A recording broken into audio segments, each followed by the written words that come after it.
It's that time of year again where the weather is getting nice and it's time to get out of the house for some family fun. Lilliput is the perfect place and is open for the season. Be the first to take on their newest escape room, The Bunker. It's intense, exciting, and totally unforgettable. Prefer spooky? Try the Haunted Mansion. When you're done escaping, hit the mini golf course, go-karts, and jump pads. Lilliput is perfect for parties and group events too. Visit lilliput.net for hours and start your spring adventures at Lilliput. The views expressed and the opinions given by the individual host, guest, random reptoid, or chupacabra may not necessarily reflect those of AM 950 Radio, its affiliates, or its sponsors. Now, it's time to step into the unknown.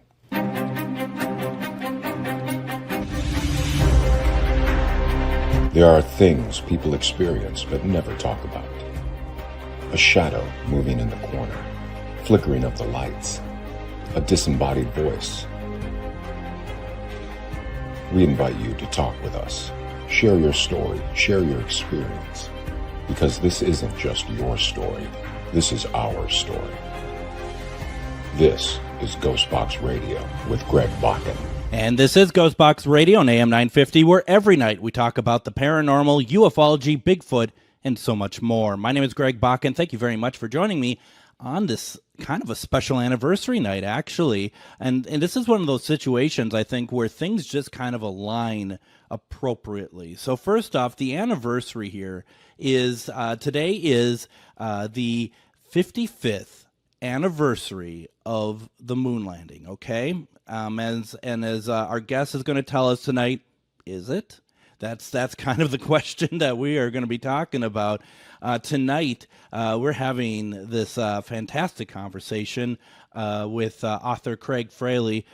Craig wrote the book called Why There's Doubt, Moon Landings. And the purpose of the book is to talk about did it happen or not, and get as much evidence together as possible to put it together for people to make up their own mind about it. We did try to have Craig on before, and I do apologize. I seem to have had some sort of technical issue on my end, and that was when my Facebook was down and stuff. So we had to cut our conversation short with Craig even before we got anywhere with it. So Craig, welcome to GhostBox Radio. Thank you for being so flexible and actually making yourself available on the anniversary. No, I think it's great. This is the perfect night for it. So it all worked out. It did. And that's kind of the thing, right? Is one of those things where sometimes, things fall into place when it looked like that they weren't going to do so. And maybe that's the same thing that could be said about the moon landing. I don't know.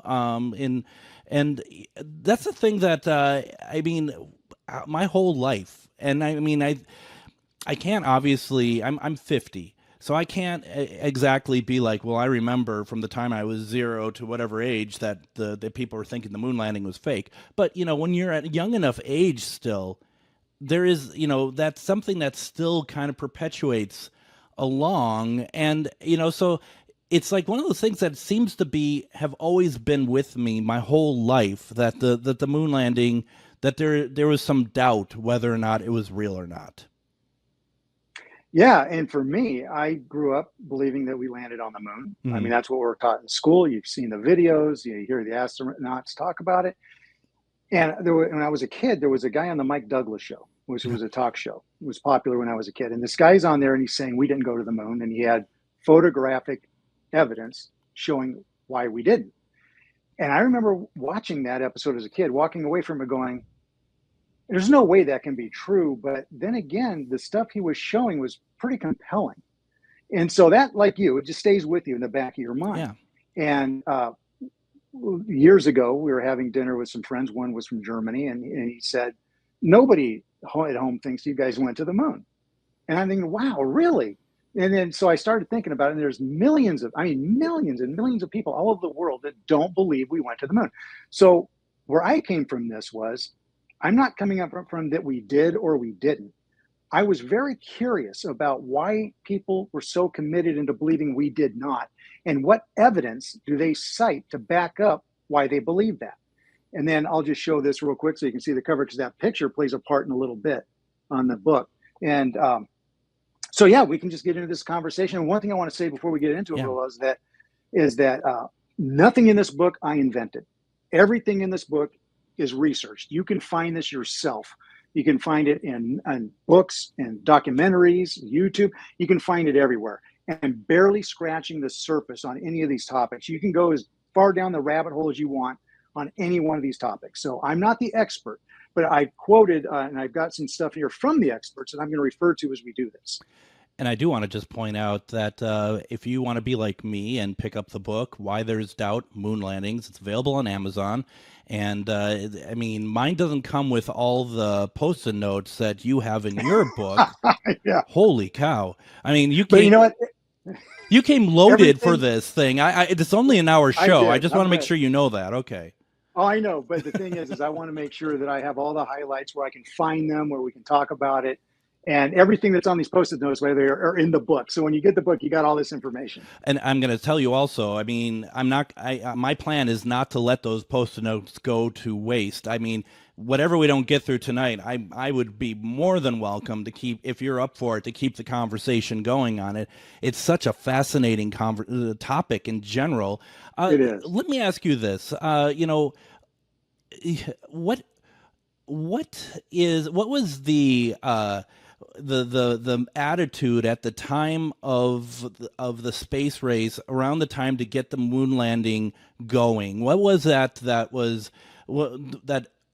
the United States was really pushing for this? It was fear and patriotism. Because remember, in 1957, Russia launched the first satellite in space, Sputnik. And it scared the heck out of a lot of Americans because their fear was that the Russians are now going to have the ability to drop nuclear weapons from these satellites over North America.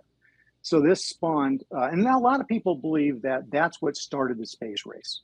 Mm-hmm. Let's back it up. A lot of people also believe that it started when Kennedy gave his famous speech that we're going to send a man to the moon in this decade and bring it back to that.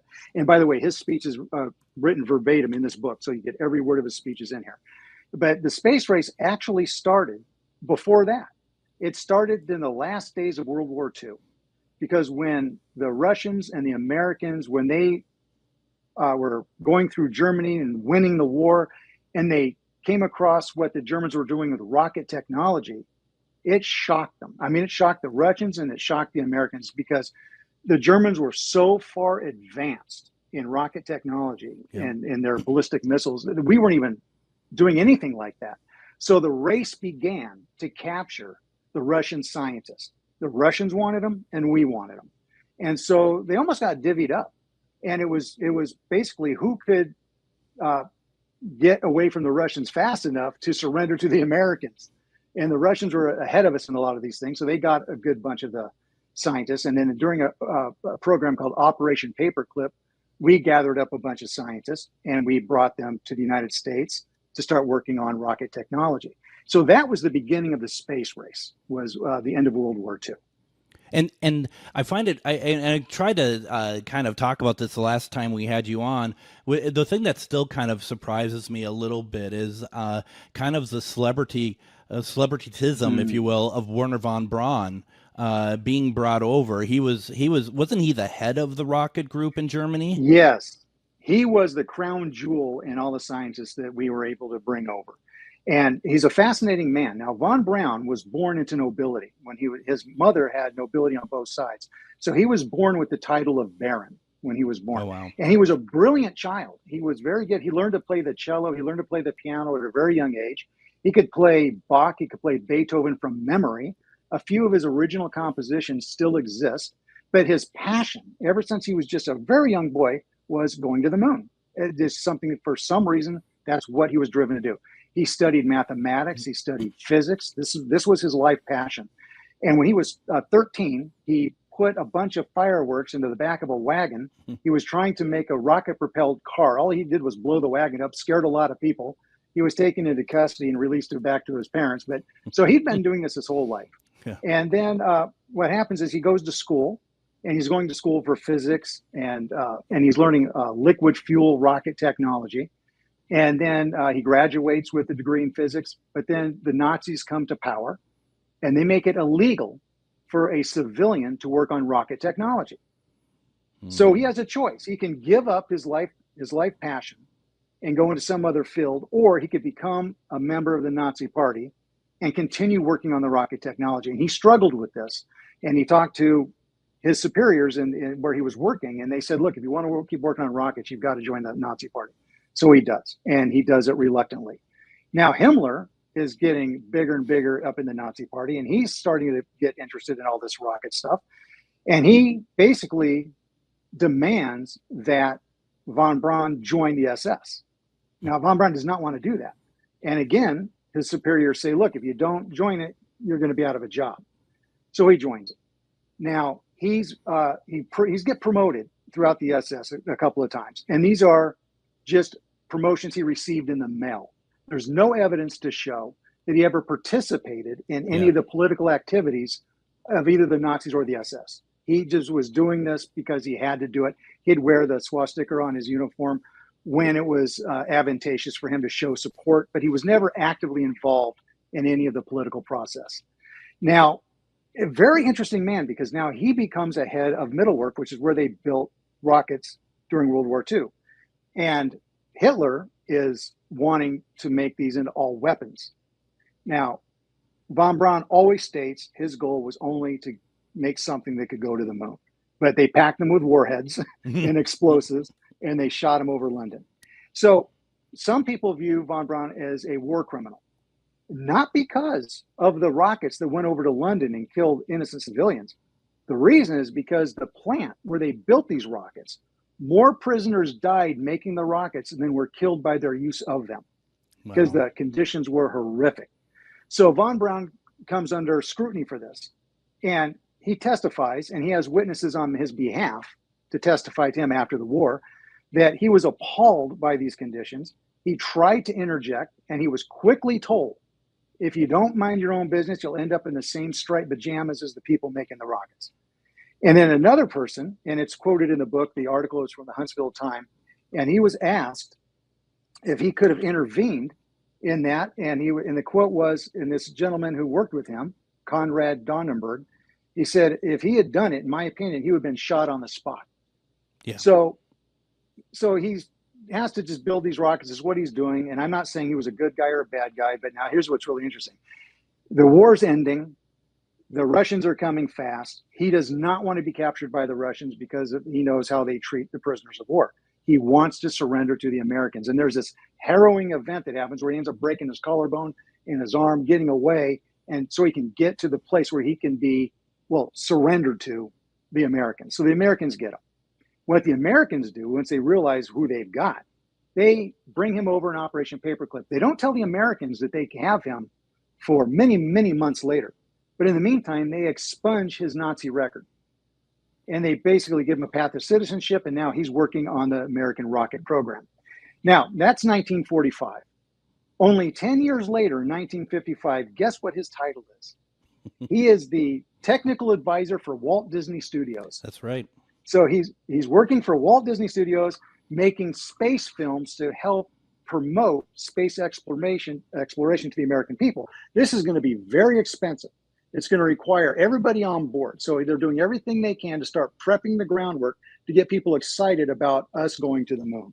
So from there, he, of course, goes to NASA, becomes the head of the rocket department at NASA, and building the Saturn V. The Saturn V rocket launched, and I've got it here, I don't want to mess anything up, Apollo 11, 12, 14, 15, 16, and 17 landed on the moon. Everybody walked around, played golf, rode cars, did all the stuff they did there. Yeah.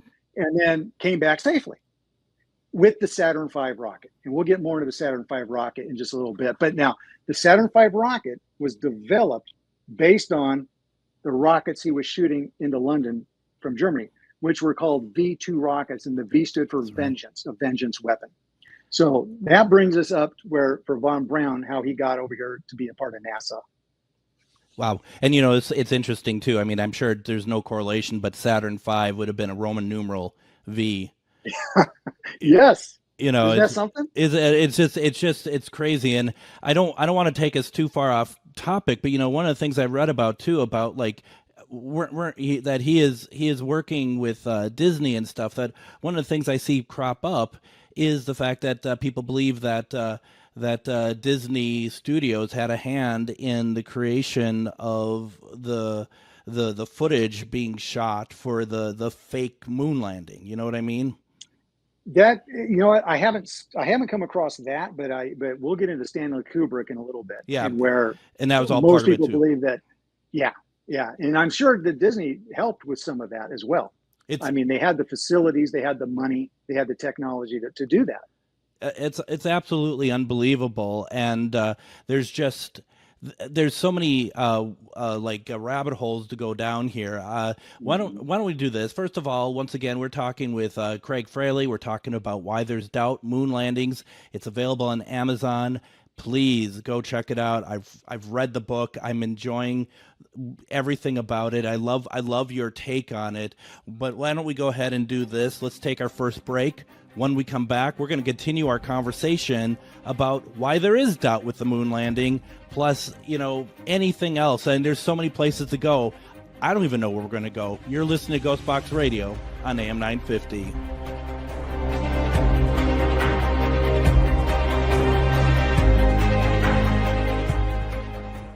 Greg Bakun here. I've told you about the out-of-the-world roast beef sandwiches at Maverick's Real Roast Beef, but I haven't told you about their Philly steak sandwiches, turkey bacon avocado sandwich, BLT, crispy chicken, fish sandwiches, brisket, or pulled pork. Okay, you get the idea. They make a lot of delicious food to the same standard as their famous roast beef sandwiches, and now I'm starving. I'm going to go to Maverick's Real Roast Beef off Lexington and Roseville, and you need to go too. Check out their menu at mavericksbeef.com. It's that time of year again where the weather is getting nice and it's time to get out of the house for some family fun. Lily Putt is the perfect place and is open for the season. Be the first to take on their newest escape room, The Bunker. It's intense, exciting, and totally unforgettable. Prefer spooky? Try the Haunted Mansion. When you're done escaping, hit the mini golf course, go-karts, and jump pads. Lily Putt is perfect for parties and group events too. Visit lilyputt.net for hours and start your spring adventures at Lilyputt.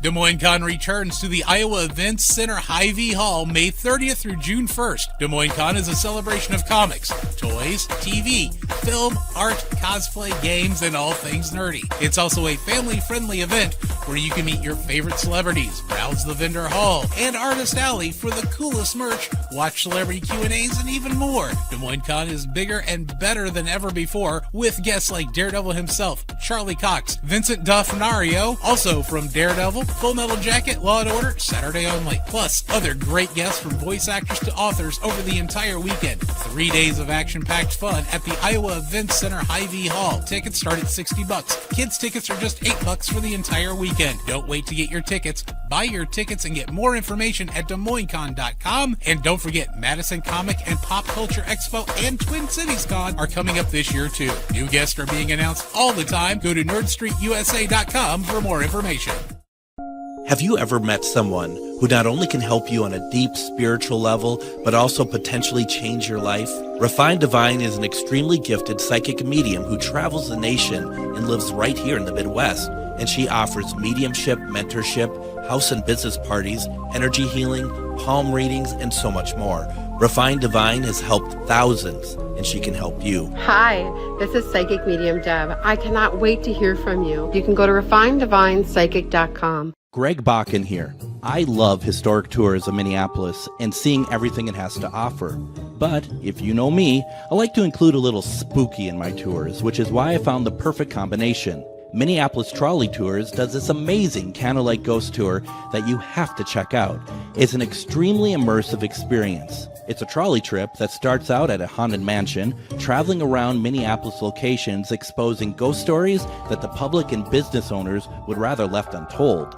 Then a tour of the aforementioned haunted mansion where ghosts of past residents from the 1800s reside, plus a lot of surprises to discover. Next, experience Gertrude's After Hours. Did I mention Gertrude is the mansion's most famous ghost? Maybe she'll show up. And you finish up the tour at Gertrude's Lounge in the haunted basement of the mansion with refreshments and Q&A. The trolleys are climate controlled and the mansion is restored to perfection. Check out MinneapolisTrolleyTours.com for more information.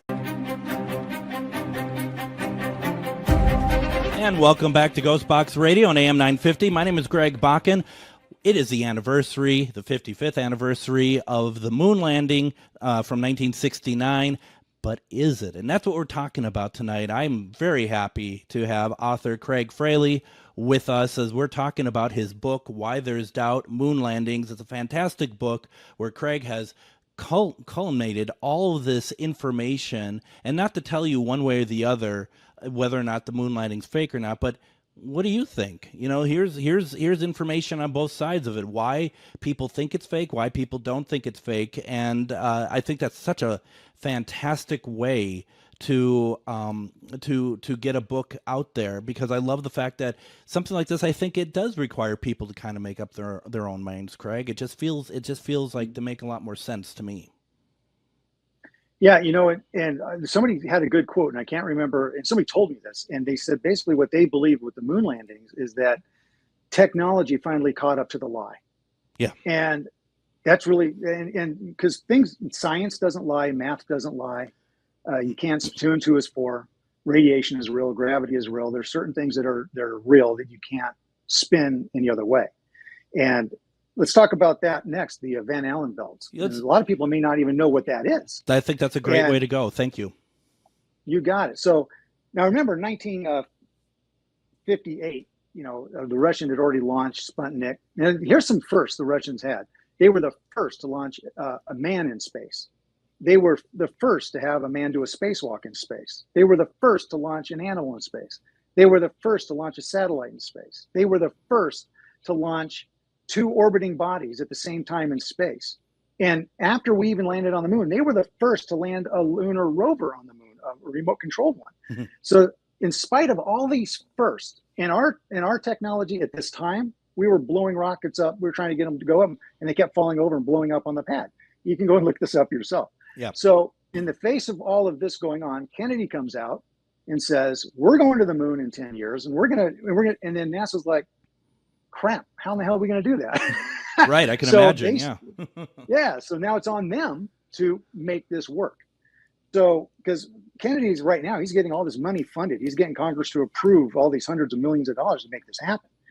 And there's a man by the name of Van Allen, Dr. James Van Allen, and he is working for NASA, and he has to determine, well, how much radiation is there in space? Because we're going to have to send people through that. So he sends up a little satellite. It's called the Explorer 1, and he later sends up an Explorer 2 to measure the radiation. Now, here's what they find.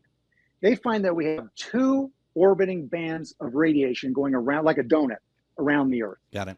And these here, see, the belt is made up of highly energetic protons.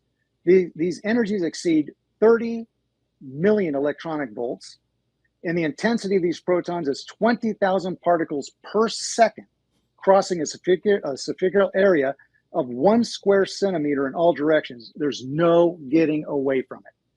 And we'll get into how deadly radiation is in just a little bit. So he sees that we've got these 2 bands of radiation, and they go from 8,000 miles above the Earth to 38,000 miles above the Earth. So we're going to have to somehow get through that. So Van Allen calls this a deadly sea of radiation. And then one of the things he says, and I'm going to find this. So he says, so far, the most interesting and least expected result of man's exploration of the immediate vicinity of the Earth is the discovery that our planet is ringed by a region, to be exact, 2 regions of highly energized radiation extending many thousands of miles into space. This discovery, of course, is troubling to astronauts. Somehow the human body will have to be shielded from this radiation. And he says, even on a rapid transit through the belts. That's important. Yeah. He says, even on a rapid transit through the belts. So they discovered that we got all this radiation. And what are we going to do is he goes out and he talks to the American Rocket Society in July 1962, because between 58 and 62, they haven't figured out how we're going to get through the radiation. They said the best protector of radiation is lead, because how dense lead is. Sure. And, you know, like when you go to get your x-ray for a tooth, they put a lead shield on you. Yep. And so they would have to put so much lead around the Saturn V where the astronauts are contained. There would be there's never been a rocket invented that could get that much payload out of orbit. Could be too heavy. In an orbit. Way too heavy. Way too heavy, yeah. So in July of 1962, Dr. Van Allen, he addresses the American Rocket Society on radiation and the Apollo mission. And he says his solution would be to detonate a nuclear bomb in the belts. Basically, that bomb would scatter all the electrons, make a hole for the astronauts to go through.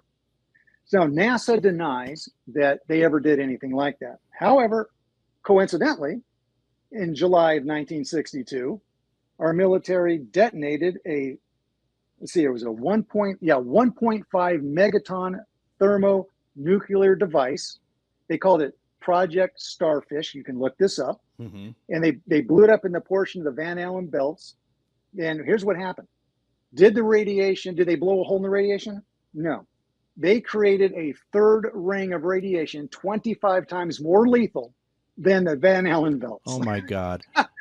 and when I first read this, it kind of made me mad, even though, I mean, I was born in 62, so I was born when this happened.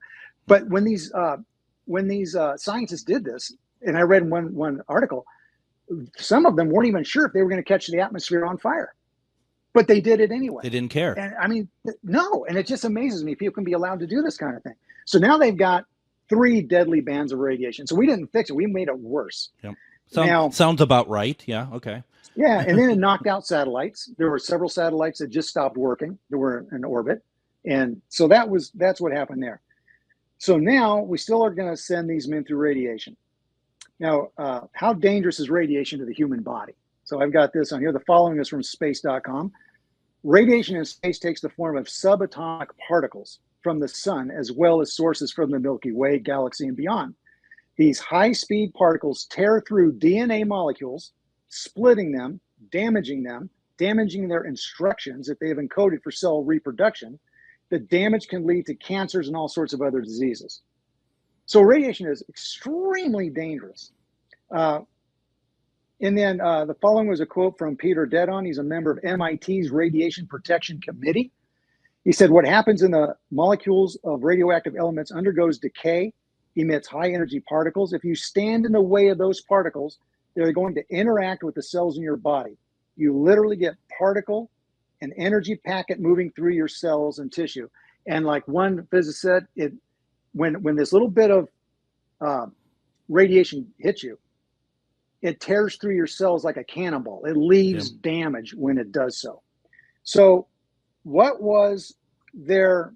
And then there's a whole thing in here about sieverts and just how much you can get and how sick you can get.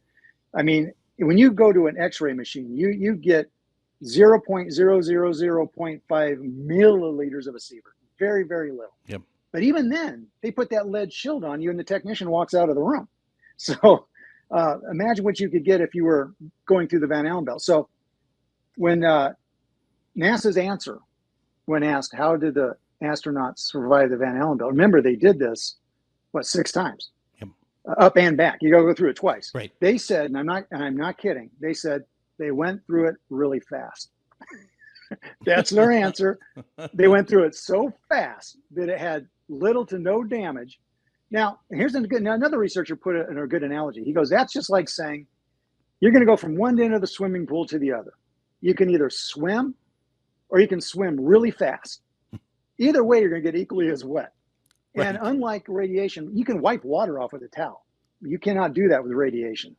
That damage is real. And keep this in mind. No space program other than Apollo, no space program from America, Russia, China, anybody involved in space programs, no one has ever sent a human being through the Van Allen radiation belts. Every shuttle, the International Space Station, are hundreds of miles below the radiation belt. And even those people that are in the space shuttles, when they're hundreds of miles below, they close their eyes and they can see particles shooting all through their eyelids. That's radiation. And they're hundreds of miles below the radiation belt. So that's just interesting. Now, so when I'm researching this and I'm thinking, okay, I understand why people are having some doubt about just the rate. I mean, Mark Durante is an Italian physicist. He called the radiation belt a showstopper. He said all the other stuff that people call conspiracies, he goes, you can just stop talking about all that. because if you can't get through the belts, none of it matters. But there's a lot that shows up. So anyway, in the book, it breaks down what this does to your body and how dangerous it is. And they built, and the thing is, because of the weight restriction to get this Saturn V rocket, to get these guys through orbit and everything they said it was going to do, they had to make the weight restrictions very, very light. So there is zero lead on this Saturn V rocket or the lunar module that they lived in while they were on the moon. And Bill Wood, he's a scientist with degrees in mathematics and physics and chemistry. He's also a space rocket propulsion engineer. He held high security clearances for several top secret projects, such as McDonnell Douglas, who also worked on the Saturn V rocket. During the Apollo missions, he worked at Goldstone Communications. And he said the Apollo capsule was made unusually thin to keep the weight down. They couldn't even carry enough air to be equivalent to sea level air pressure. They ran at reduced pressures to make the walls thinner. The LEM, that's the lunar module they're going to land on, had almost no protection against radiation. The size of the ship they would need to deal with radiation would be so massive, it wouldn't have made the weight requirement for the Saturn V to get out of orbit. So NASA decided the way they would attack this problem is just to say that the radiation was okay. Just ignore the problem. And I am no scientist, but basically what you just said, it's impossible. It's impossible. And keep in mind, and here's another thing that I question. Yeah. If it wasn't impossible, and keep in mind the Russians beat us, and I only listed a few. They beat us in 22 firsts in the space race. Mm-hmm. And because they were the first to put a satellite in space, did we quit? No. They were the first to put a man in orbit. Did we not try that? No, we did. We were behind them every time, but we didn't stop trying. Yeah. So the first we make, where we land a man on the moon, they just quit. That makes no sense. Of course they would have landed a man on the moon. Of course they would have planted their own flag. Of course they would have said, we've done this. We may have come in second, but we're here. There's no way they would have stopped. What stopped them? A lot of people say what stopped them was the Van Allen radiation belts.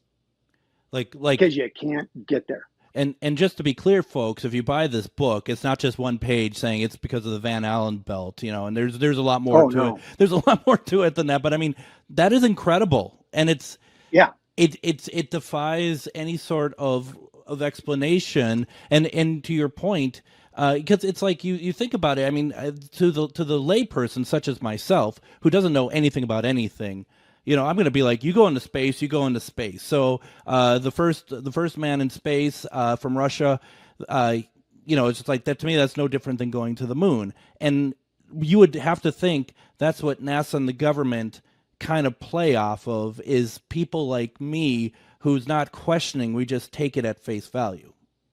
They don't want people questioning at all. In fact, there's one researcher, he went to a spokesman to NASA with some of the photographic evidence we're going to get into in a minute.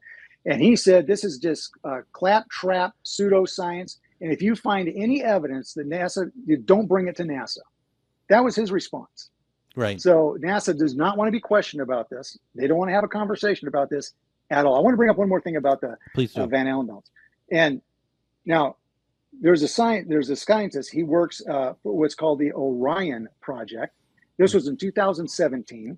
And they were working on a program to get men to go back to the moon as a waypoint to go to Mars. So, and you can see this. You can see this interview on YouTube, by the way. You can see this. So here's engineer Kelly Smith, and here's what he says. As we get farther away from Earth, we'll pass through the Van Allen belts, an area of dangerous radiation. Radiation like this can harm guidance systems, onboard computers, other electronics on Orion. Naturally, we have to pass through this danger zone twice, once on the way up, once on the way back. But Orion has protection, shielding to be put to the test as the vehicle cuts through this wave of radiation. Sensors on board will record radiation levels for scientists to study. And here's the big quote. We must solve these challenges before we send people through this region of space. This is NASA in 2017 saying we must solve these challenges before we send people through. And my next question is, what do you mean solve it? Didn't you solve it? You sent people through it 6 times. Yeah, starting in 1969. So 1960. Didn't you solve all of those problems? You would have had to have solved those problems in order for the Apollo to have worked.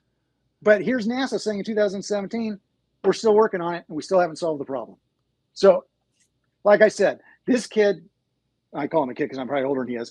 I don't think he was born when the first Apollo mission took place. So he's not part of what happened with Apollo. In fact, very few people are. And we'll get back to that when we talk about compartmentalization. But so I just find it's fascinating to hear this guy for NASA saying that we haven't figured this out yet. Years, and that was like what, 30 years after we had already gone. That's just unbelievable. It's like you folks aren't following your own story. Quite honestly, and here's another one that's really interesting. There was an Apollo 12 astronaut, Alan Bean. Okay, now he walked on the moon. He was asked what effects the radiation belt had on him in a documentary.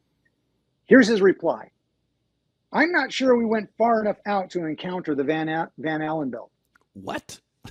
How can an astronaut who walked on the moon not know that he went through that belt twice? We took the route. And that's his quote. We took the route that where the Van Allen belt goes around the moon as well, so we didn't have to worry about it. You know what? If in NASA now, they'd probably think, "God, we should have thought of that." They would have they definitely would have silenced him. Craig, why don't we go ahead and do this? Let's take our next break. When we come back, I want to get into the photographs a little bit. We're rapidly running out of time. We haven't really got into a lot of stuff because there's so many good things to talk about here. We're gonna get into more. You're listening to GhostBox Radio on AM 950.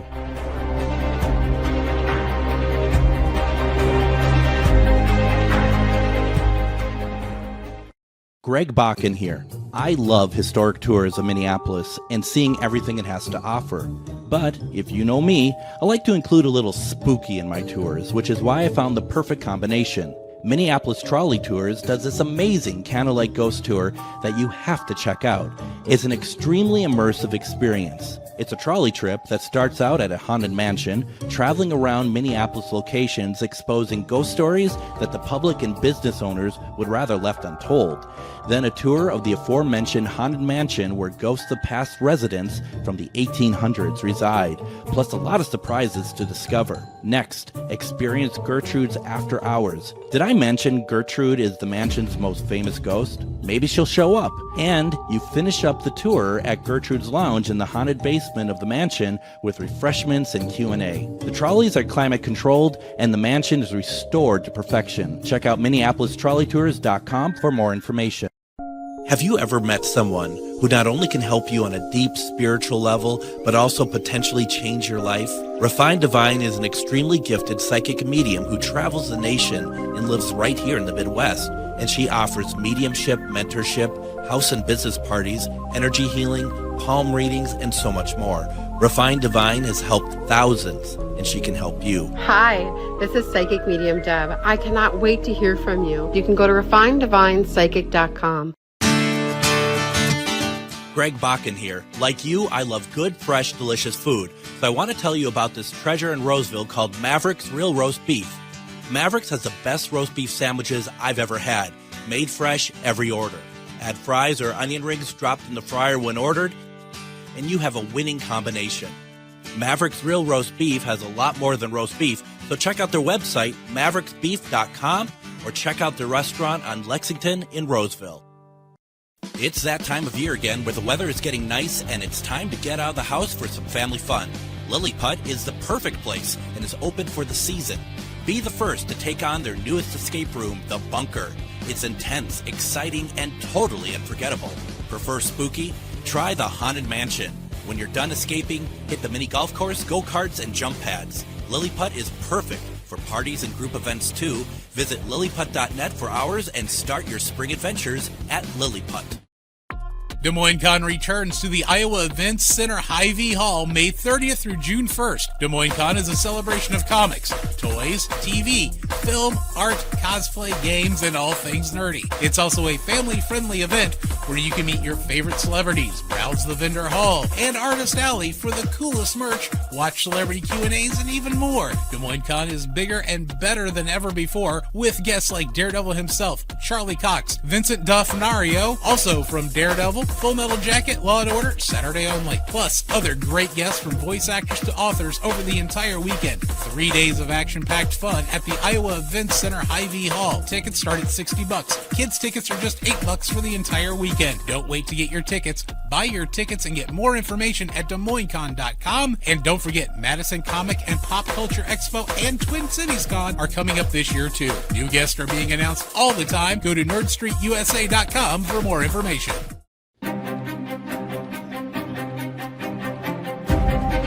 And join me tomorrow on GhostBox Radio with Greg Bakun. We are going to have on Casey Constant. She does past life regressions, and she's going to talk to us about how that works, maybe some examples of people who are able to validate when they went through the past life regression, what they found doing research afterwards that validates the past life regression. It's going to be a fantastic conversation. That is tomorrow. Speaking of fantastic conversations, we are talking with author Craig Fraley. We are talking about why there's doubt, moon landings. We've been talking about, here's the thing. Your book, Craig, is, I'm trying to get the page count here. It's 230 pages. We've talked about 2 things so far, and one of them wasn't even about the moon landing, but very good background information. So, folks, we are talking off break here, and we know that we're going to bring Craig back to talk more about stuff, and we're going to head into photographs now, right? Absolutely. We'll talk about that. So Apollo, they were issued 2 Hasselblad 500 EL cameras. They only used one of them. And the thing is, these were operated with 2 ordinary D batteries. And the batteries advanced the film. So we'll get to that. And the film, it was 35 feet of 70 millimeter Kodak film, and it could take 150 photographs. So that's what one cartridge of film would do. So the viewfinder was removed because they're wearing this bulky spacesuit, so they can't like hold up the viewfinder. So they anchored the camera to their chest, and they would operate with these big, bulky, pressurized gloves. Which there's some video evidence and video evidence that shows that their gloves weren't pressurized at all, which would have been impossible. And they could just click, is point and click. Right. Yet they get shots that are studio perfect. Right. And I don't even know if they had any shots that didn't come out. So anyway, here's what was amazing is this, and I'm going to hold it just for you to see. You'll have to get it in Life magazine. No, you can't see it right there. But the cover of, the cover of National Geographic has the most iconic photo of Buzz Aldrin standing on the moon. And you can see in his reflective of his visor, Neil Armstrong, taking the picture, and there's the American flag. It's all, and he's standing in a spotlight. Which is impossible because they didn't bring a secondary light source to the moon. So they went to Jan Lundberg. He's the photographic expert, and he was the space project's manager for Hasselblad from 66 to 75. And he was the person who modified the cameras for the Apollo mission. He was asked, and you can see this interview yourself. It's in a documentary called What Happened on the Moon. He was asked about the iconic image of Buzz Aldrin. And he said, is he standing in a spotlight? And Lundberg looks at the picture and he goes, yes, it seems like he's standing in a spotlight. I can't explain that. That escapes me. Why? You'll have to ask the astronaut. So he's standing in a spotlight, which they didn't bring with them. Here's another thing about the Hasselblad cameras. Lundberg was asked, what protective measures did you do to protect the camera and the film against the harsh realities of being on the moon? Because now in the shade, it's minus 250 degrees, 250 degrees below zero. If you step into the sunlight, you're instantly in 275 degrees above, 275 degrees, because there's no atmosphere to protect you, to keep those temperatures from being extreme. So he said, all we did was we painted the camera silver. That was it. There was no lead protection. There was nothing to protect the film. Now the film, and he also said that, and this was his quote, they're not protected at all other than being painted silver. That might have had trouble if the film got too cold because it cracked. So Kodak film at those temperatures would crack. Right. And another thing, and the heat on the batteries would have killed the 2 batteries that advanced the film. It would have just killed them. And also the film would have melted. Also, there's radiation. even on the moon, when you're walking on the moon and it clouds, it's full of radiation. And there's radiation coming from everywhere on the moon. There's nothing to keep the radiation from getting you. There's no protection at all from the radiation. And you know what radiation does to film? You ever take a picture and remember those pictures that you put them somewhere and you go back years later and they're faded? Yep. It's because of radiation. Just a little bit of radiation from what you're getting here with all the protection on our planet. So experts were asked about, they're given these pictures and they're asked, can you explain to us why these pictures are so crystal clear? And they're like, no, these should be completely fogged. The radiation should have fogged these images to be worthless. Yet none of them are fogged. They're all perfect. Another thing about the photographs is there were some mathematicians that actually did the math to figure out, could they have really taken as many pictures as they said they did? Now, in the book is also transcribed their logs everything they did while they were on the moon. So in that first mission, Apollo, and it's broken down for all the Apollo missions, by the way. So on Apollo 11, they were on the moon, their actual walking on the moon for 2 hours and 31 minutes. So 151 minutes. And they said they took 121 photographs while they were on the moon. So that breaks it down to Apollo 11. They would have had to taken a photograph every 15 seconds. And when you look at the logs of everything they were doing, they did not. They're doing all these they're collecting rocks and soil samples and planting flags and doing these other experiments that they wanted to do. They were not taking photographs. And he's got the math broken down in here for every Apollo mission. And all the photographs, there was not enough time to take the pictures on any Apollo mission they said they did. So that's when I said, science doesn't lie, math doesn't lie. You can't spin that. And here's another thing about the photographic evidence. When they landed there's thrusters, a big thruster, and these astronauts are sitting on this thruster as they're coming down to make their landing. And they were going to land in a crater. They had to hand steer it to get past the crater to an open area. And if you were sitting on this rocket, it would have made so much noise in that where you couldn't hear them. But when you listen to the recording of them landing, there's no noise at all. It's just like me talking to you right now. Okay, I'm getting ready to land. Yeah, I'm almost landing. You hear nothing. No. Now, but they say, okay, there's a lot of dust being kicked up. It's obscuring our vision. They talk about the dust being kicked up. They land. Now, here's something that's really hard to explain. When you look at the photographs of the landing pads on the lunar module, they're gold foiled. There's not one speck of dust on those landing pads. Not on one of them. Not one speck of dust. That's true. Also, you would think there'd be a crater. And if you could take a leaf blower and you go out and you just go out to a rock or with dirt and turn it on high, you scatter right, and you can make a small indentation. You always will. Yep.